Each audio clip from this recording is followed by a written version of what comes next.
రానయ్య కూర్చో. నేను కూర్చోడానికి రాలేదురా, భాగ్యంతో కొన్ని విషయాలు మాట్లాడదామని వచ్చాను. మాట్లాడి వెళ్ళిపోతాను. రేవతి, ఇవి తీసుకెళ్ళి లోపల పెట్టు. చూడు భాగ్యం, ఇంత జరిగిన తర్వాత నేనసలు లోపలికి రాకుండానే ఉండాలి. కానీ వచ్చాను. నా పట్టుదల నేనే సడలించుకొని వచ్చాను. కారణం, రాణి జీవితం చక్కగా సాగాలని, అది సుఖంగా సంతోషంగా బతకాలని. ఏంటన్నయ్య, ఏమైంది? ఏమైందని నన్ను అడుగుతావేంట్రా? ఇవాళ నీ భార్య ఎవరికి తెలియకుండా రాణికి పెళ్లి చూపులు ఏర్పాటు చేసి, పెళ్లి కొడుకు వాళ్ళ తల్లిదండ్రులు వచ్చి మన రాణిని చూసి వెళ్ళారు.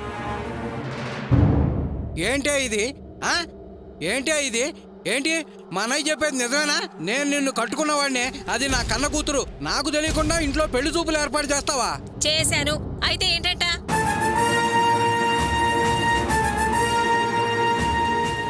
ఓ కట్టుకున్న వాడిని కన్న తండ్రిని అంటూ కేకలేస్తున్నావు. అయినా బరువు బాధ్యతలు లేకుండా బలాదూరుగా తిరిగే నువ్వు నన్ను ప్రశ్నిస్తున్నావా? అరే, పెళ్లిడికి వచ్చిన ఆడపిల్ల ఇంట్లో ఉందని ఏనాడైనా ఆలోచించావా? మందు కోసం వెంపలాడమే తప్ప అమ్మాయికో మంచి సంబంధం చూడాలన్న ఆరాటం నీలో ఏనాడైనా కనిపించిందా? నీ వల్ల ఎలాగూ కాదనే మగరా ఇళ్ళ నేనే పెళ్లి చేయడానికి నిశ్చయించుకున్నాను. అదేదో పెద్ద తప్పైనట్టు నన్నే ప్రశ్నిస్తున్నావే. తల్లిగా నా బాధ్యత నేను నెరవేరుస్తున్నందుకు సంతోషించక సిగ్గు లేకుండా నన్నే అడుగుతున్నావా? ఓసి దుర్మార్గురాలా, ఇది కడుపులో పెట్టుకునేనా పథకం ప్రకారం నన్ను బయటికి పంపించావు? అవునయ్యా, పథకం ప్రకారమే నేను బయటికి పంపించాను. అయితే ఏంటంటావు? నా కూతురు భవిష్యత్తుకు సంబంధించిన విషయం కాబట్టి నేను చొరవ తీసుకున్నాను. అదేమన్నా నేరమా ఘోరమా?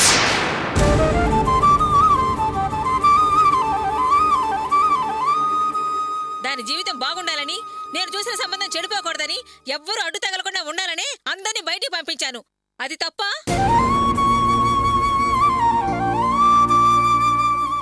ఏంటే తల తెక్క సమాధానం చెబుతూ తప్ప నేరమా బాధ్యత తల్లినంటూ లెక్చర్లు ఇస్తున్నావు? అయినా రాణి పెళ్లికి ఇప్పుడు తొందర వచ్చిందే? తొందరేనయ్యా, నాకు తొందరే. కూతురి అచ్చటా ముచ్చటా ఎప్పుడు చూడాలో తల్లిగా నాకు తెలుసు. అందుకే నా ప్రయత్నం నేను చేశాను. ఆ విషయం గురించి ఇప్పుడు మీ అన్నయ్య వచ్చి అడగాల్సిన అవసరం ఏముంది? నేను గుమ్మంలోకి రాగానే అది బావగారు ఇది బావగారు అంటూ గలగలా మాట్లాడేదానివి. నన్ను చూడగానే మొహం తిప్పేసుకోవటంతోటే అనుకున్నా నువ్వు నాకు నా మాటకి మర్యాద ఇచ్చే పరిస్థితిలో లేవని. కానీ వీళ్ళంతా రెండన్నయ్య రా పెదనాన్న అని బతిమలాడుతూ ఉంటే తప్పనిసరి లోపలికొచ్చా. అయినా నాకు అర్థం కాక అడుగుతున్నాను, చిన్న వయసు, పైగా చదువుకుంటున్న రాణికి ఇంత అర్జెంటుగా పెళ్లి చేయాల్సిన అవసరమే వచ్చింది? ఆ విషయం తెలుసుకుందామనే వచ్చాను. కాస్త వివరంగా నీ ఆలోచన చెబుతావా? అసలు నాకు అర్థం కాక అడుగుతున్నాను. నేనేమన్నా ముక్కు పచ్చలారని పసిపిల్లకు పెళ్లి చేస్తున్నానా? దానికి 20 దాటి 21 ఏళ్ళు వచ్చాయి. ఇంకా చిన్నపిల్ల అంటారే. ఇక చదువు అంటారా? మరో 3 నెలల్లో ఆ చదువు అయిపోతుంది. అన్ని ఆలోచించే బాధ్యతగా దాని తల్లిగా ఈ నిర్ణయం తీసుకున్నాను. మీరంతా ఏంటి నేనేదో కసాయిదాన్ని అయినట్టు దాని గొంతు కోసట్టు మాట్లాడుతున్నారు? దాని వయసు చదువు సంగతి నాకు తెలియనట్లు మాట్లాడతావే? నువ్వు నిర్ణయం తీసుకోవటం తప్పు పట్టడం లేదు. కానీ ఇంత సడన్ గా ఎవరికీ చెప్పకుండా పెళ్లి చూపులు ఏర్పాటు చేయవలసిన అవసరం ఏమొచ్చిందా అని.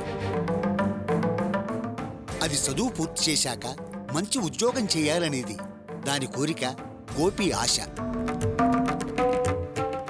అప్పుడొక మంచి సంబంధం చూసి దానికి పెళ్లి చేయాలి అనుకున్నాడు గోపి.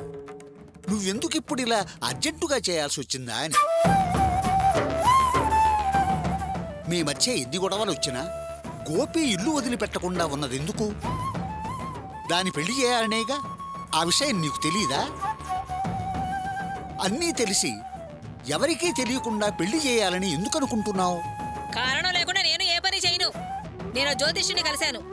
దాని జాతకం చూసి ఈ 3 నెలల వివాహ యోగం ఉంది, తప్పితే మళ్ళీ 5 ఏళ్ల వరకు కుదరదని చెప్పాడు. అందుకే తొందరపడాల్సిన అవసరం వచ్చింది.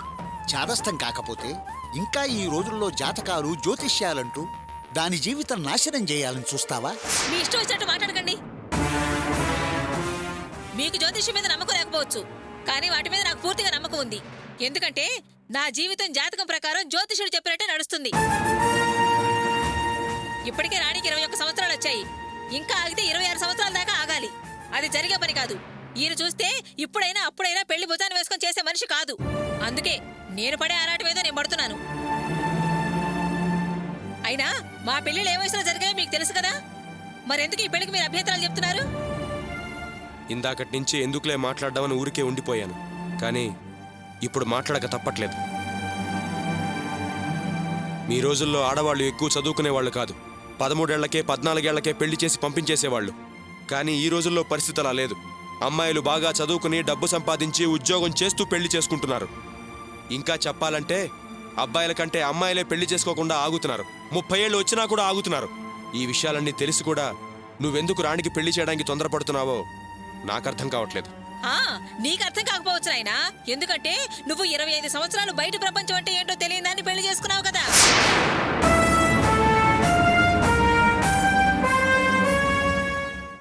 అందుకే ఇది నీకు పెద్ద సమస్యగా ఉండదు.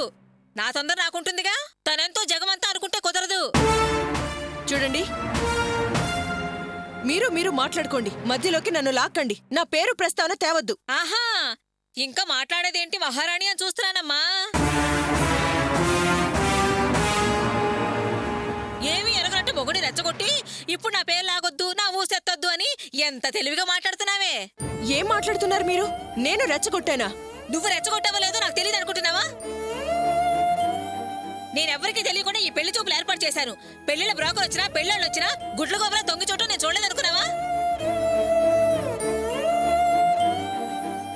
చూసింది చూసినట్టు మొగుడు చెవిలో ఓదటం, ఈయన గారు వెళ్ళి ఆ పెద్ద మనిషిని తీసుకురావడం. నువ్వు చెప్పకపోతే ఎలా తెలుస్తుంది? పైగా నా పేరు ఎత్తొద్దు అంటావే. అమ్మా, అనవసరంగా వదిన మీద నిందలు వేయకు. వదినే అన్నయ్యకి చెప్పలేదు. నేనే షెడ్డుకెళ్ళి అన్నయ్యకి జరిగిందంతా చెప్పాను. అన్నిటికీ కారణం వదినే అంటూ ఊరికే నోరు పారేసుకోకు. ఆహా, అలాగా. నేను గుండించి రాగానే అమ్మా కాఫీ కలిపివ్వనా అంటూ ఎక్కడలేని ప్రేమంతా వరకుపోసినప్పుడే అనుకున్నాను ఆ మాటల వెనకాల ఏదో మతలం ఉందని. ఏమే, వాడెళ్ళి వాళ్ళని వెళ్ళి పిలుచుకొచ్చినంత మాత్రాన నేను నా అభిప్రాయాన్ని మార్చుకుంటాను అనుకుంటున్నావా? నేను అనుకున్న ప్రకారం ఈ పెళ్లి జరిగి తీరాలి, అంతే. సాచి కొట్టారంటే పళ్ళు మొత్తం రాళ్ళు కింద పడతాయి. వాడు ఏమైనా పరాయి వాడా ఏంటి? నేను అనుకున్న ప్రకారం ఈ పెళ్లి జరగాలని మొండిగా మాట్లాడతావేంటి? అసలు ఏంటి నీ ఉద్దేశం? ఉద్దేశం ఏంటయ్యా ఉద్దేశం? ఇప్పుడు ఈ సంబంధం వదిలేస్తే మళ్ళీ జన్మలో ఇలాంటి సంబంధం రాదు. అబ్బాయి వాళ్ళు కోటీశ్వర్లు, కారు బంగ్లా అన్నీ ఉన్నాయి. ఒక్కడే కొడుకు. పెళ్లి కాగానే బాధ్యతలన్నీ మన రాణికి అప్పగిస్తానన్నారు. అప్పుడు అది పేరుకు తగ్గట్టు మహారాణి అయిపోతుంది.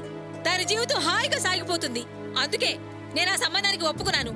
కానీ మీరంతా కలిసి తలా మాట మాట్లాడి ఈ సంబంధాన్ని చెడగొట్టాలని చూస్తున్నారు. సరే, నువ్వన్నట్టు వాళ్ళన్ని విధాలా ఉన్నవాళ్లే కావచ్చు.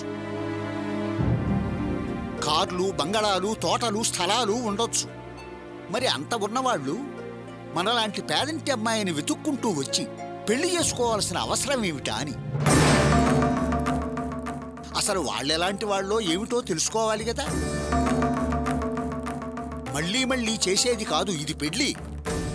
జీవితకాలం ముడిపడి ఉండే బంధం. ఒక్కసారి ఆలోచించావా? నేను అన్ని రకాలుగా విచారించి ఈ నిర్ణయం తీసుకున్నాను. నేనే స్వయంగా వెళ్లి అబ్బాయి వాళ్ళ తల్లిదండ్రులతో మాట్లాడాను. మీరడిగినట్టే అన్ని విషయాలు అడిగి నా సందేహాలన్నీ తీర్చుకున్నాను. వాళ్ళకి కావలసినంత డబ్బుంది కాబట్టి వాళ్ళకి కావాల్సింది మంచి బుద్ధిమంతురాలైన లక్షణమైన పిల్ల. అందుకే వాళ్ళకు మామూలు స్థితిగతులున్న సామాన్యమైన కుటుంబంలోని అమ్మాయిని చేసుకోవాలనుకున్నారు. వాళ్ళు మన రాణి గురించి విచారించి వచ్చారు. నాకు తెలిసినంత వరకు అది బ్రహ్మాండమైన సంబంధం. అంత మంచివాళ్ళని గొప్పవాళ్ళని అనుమానించడం తప్పు. అయినా అన్నింట్లో పెద్దవాళ్ళు.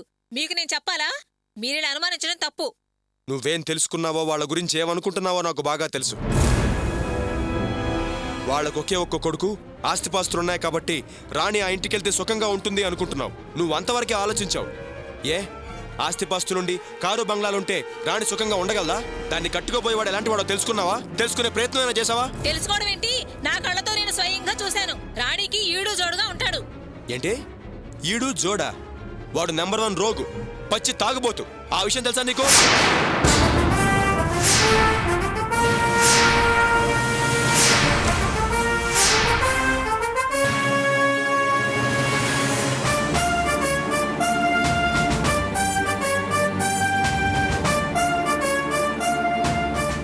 పిచ్చి దుర్మార్గురాలా, కన్న కూతుర్ని ఓ తాగుబోతుకిచ్చి పెళ్లి చేసి దాని బతుకు బలి చేయాలనుకుంటున్నావా? నువ్వు కన్న తల్లివా కసాయి దానివా? నిన్ను ఆగోయ్యా, ఆగు. ఏంటి నా మీదే చేయెత్తుతున్నావు? అయినా తాగడం గురించి మాట్లాడే హక్కు తాగుబోతాడివి నీకెక్కడుంది? నువ్వు నీతి మంత్రివైతే నా మీద చెయ్యొచ్చు, నన్ను అడగొచ్చు. నా కూతుర్ని తాగుబోతుడికిచ్చి పెళ్లి చేస్తావా అంటూ అడుగుతున్నావే. అయినా ఈ రోజుల్లో తాగంది ఎవరయ్యా? 100కి 99 మంది తాగుతూనే ఉన్నారు. తాగుడు అలవాటు లేని వాడికే పిల్లనివ్వాలి అనుకుంటే ఈ ప్రపంచంలో చాలా మంది ఆడపిల్లలు పెళ్లిళ్ళు కాకుండానే మిగిలిపోతారు.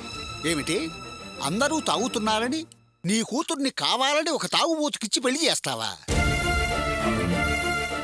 ఇది తప్పు అని ప్రశ్నించాల్సిన తల్లివి నువ్వే ఇలా నీ కూతురికి అన్యాయం చేస్తావా? దయచేసి నీ నిర్ణయం మార్చుకో, తప్పు చేయకు. నా నిర్ణయం అన్యాయం అయితే మరి తాగుబోతని తెలిసినా మీ తమ్ముడికి నన్నిచ్చి పెళ్లి చేయటం ఏ విధంగా న్యాయం అవుతుంది?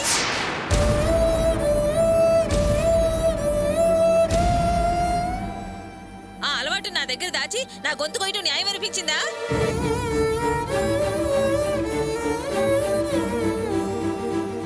పెళ్ళైన తర్వాత నిజం తెలిసి నేను మీ దగ్గరికి వచ్చి ఏంటండి ఇది అని అడిగితే మీరు ఏం సమాధానం చెప్పారు? కోడలుగా వచ్చిందానివి బాధ్యతగా నడుచుకో, ఎలాగోలాగా సర్దుకుపో, వాణ్ణి మార్చు, నీ సంసారం సాఫీగా సాగేలా చూసుకో అన్నారు.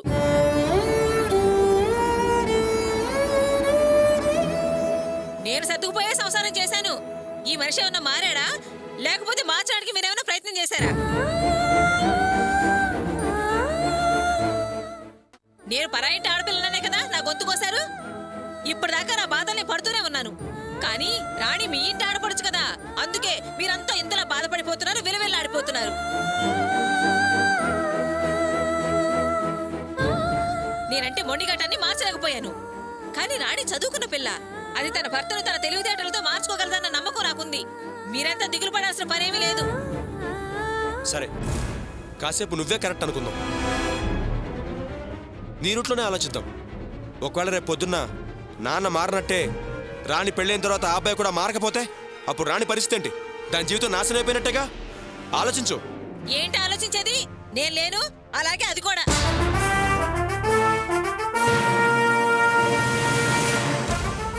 నేనేం చావలేదుగా, అలాగే కాపురం చేసి వస్తున్నానుగా. అందరినీ పెంచడం, పెద్ద చేయడం, మాట్లాడిపించుకోవడం, ఇదేగా నా పని. ఇది నా కడుపున పుట్టిన పిల్ల. దాని ధైర్యం, తెలివితేటలు, మంచితనం అన్నీ నాకు తెలుసు. పైగా చదువుకుంటుంది. అది ఎలాగైనా తన భర్తను మార్చుకుంటుంది. మారకపోతే అది జీవితకాలం సుఖపడేంత ఆస్తుంది.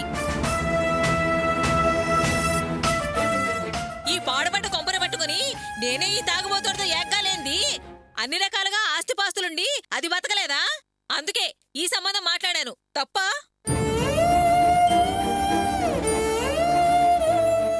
అత్తయ్య, పెద్దవాళ్ళు మీరు మాట్లాడుతుంటే నేను మధ్యలో మాట్లాడుతున్నానని తప్పుగా అనుకోకండి.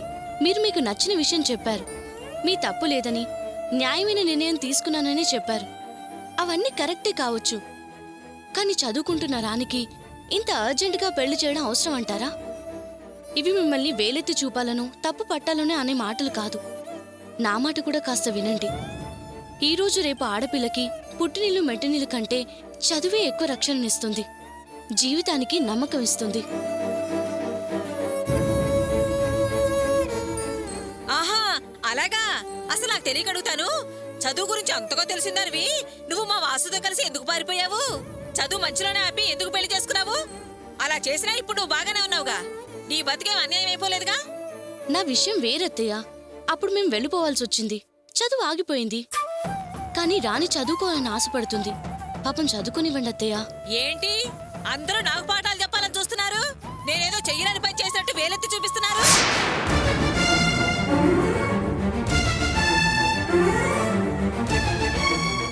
నేనేదో పనికిమాలిన వాడికి దాన్ని ఇచ్చి పెళ్లి చేస్తున్నట్టు నాకు సలహాలు ఇస్తున్నారే. అయినా అన్ని విధాలా ఆలోచించే దానికి పెళ్లి చేయాలనుకుంటున్నాను. అమ్మా, నువ్వు చేయాలనుకున్నది ఖచ్చితంగా పనికిమాలిన పనే. అందుకే అందరూ నీకు చెప్పాల్సి వస్తుంది. బాగా ఉన్నవాళ్ళని ఆశపడుతున్నావు. అందుకే నా పెళ్లి ఆ తాగుబోతుతో జరిపించాలని చూస్తున్నావు. ఆ తప్పు. నువ్వు చేస్తున్న దుర్మార్గ పని ఎవరు సమర్థించరు.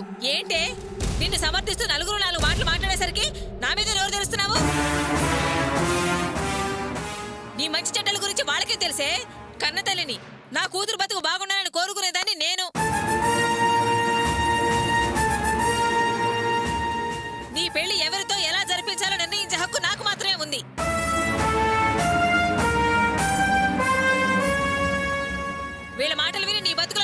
పోసుకోకు. మర్యాదగా నేను చెప్పినట్టు విను అంతే. వాళ్ళ మాటలే పట్టించుకోకు. అవి వింటే నాశనం అయ్యేది నీ జీవితమేనే, అర్థం చేసుకో. అమ్మా, కన్నంత మాత్రాన అన్ని హక్కులు నీకే ఉన్నాయని నా బతుకుని శాసించాలని చూడకు. నువ్వు కన్నంత మాత్రాన నేను నీ బానిసినా? నా జీవితం గురించి, నా భవిష్యత్తు గురించి ఆలోచించే హక్కు నాకు మాత్రం లేదా? నా ఇష్ట ప్రకారం చదువుకోవాలనుంది, మంచి ఉద్యోగం చేయాలనుంది. నా అభిప్రాయాలను సమర్థిస్తూ అన్నయ్య నన్ను పెంచాడు. అలాగే నాకు తగ్గ సంబంధం, నాకు నచ్చే సంబంధం చూసే హక్కు అన్నయ్యకి మాత్రమే ఉంటుంది. ఆ విషయం నీకు తెలుసు. కేవలం అన్నయ్యను అవమానించాలని, అన్నయ్య మాట ఎందుకు సాగాలనే పట్టుదలతోనే నువ్వు ఈ పెళ్లి చెయ్యాలని చూస్తున్నావు. అన్నయ్య మీద కోపంతోనే నువ్వు ఇలా ప్రవర్తిస్తున్నావు. ఎవడే నీకు అన్నయ్య? మీ ఇద్దరు ఒక తల్లికి పుట్టారా?